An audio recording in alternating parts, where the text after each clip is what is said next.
अगर में कोई घटना होती है तो हम सबसे पहले किसको पकड़ेंगे? सबसे पहले तो चौकीदार को पकड़ेंगे ना, कि तुम कहां थे, क्यों ये घटना हो गई तुम्हारे रहते हुए, किस लिए तुमको रखा था। लेकिन यहां नहीं ऐसा हो रहा है।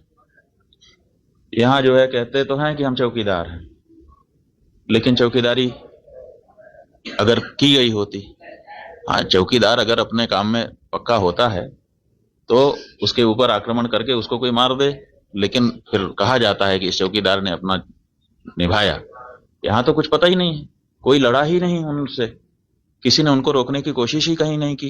वो आए, घटना की, आराम से चले गए, कहीं पर उनको कोई बाधा नहीं है। कहाँ है चौकीदार?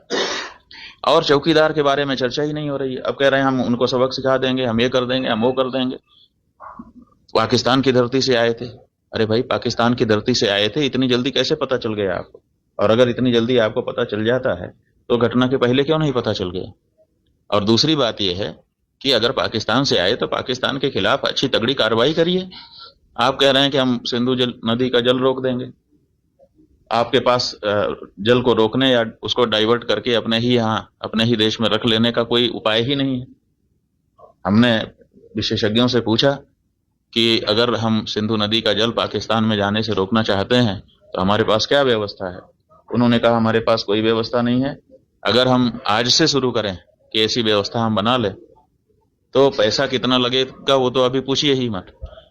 अगर पैसा पर्याप्त दे दिया जाए, पैसे के कारण एक दिन भी काम ना रुके, तब भी 20 साल लगेगा, तब हम सिंधु नदी का जल रोक पाएंगे। तो ऐसी परिस्थिति में हम ये कह दे रहे हैं कि हम सिंधु नदी का जल रोक लेंगे। और टेलीविजन के एंकर हमने सुना तो कह रहे थे बूंद बूंद के लिए तरसेगा पाकिस्तान, एक गिलास शुद्ध पानी नहीं मिल पाएगा, खेती नष्ट हो जाएगी, बिजली नष्ट हो जाएगी, ये हो जाएगा, वो हो जाएगा।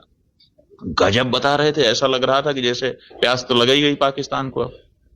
और इधर विशेषज्ञ बता रहे हैं कि हमारे पास पानी को रोक लेने का कोई उपाय ही नहीं है।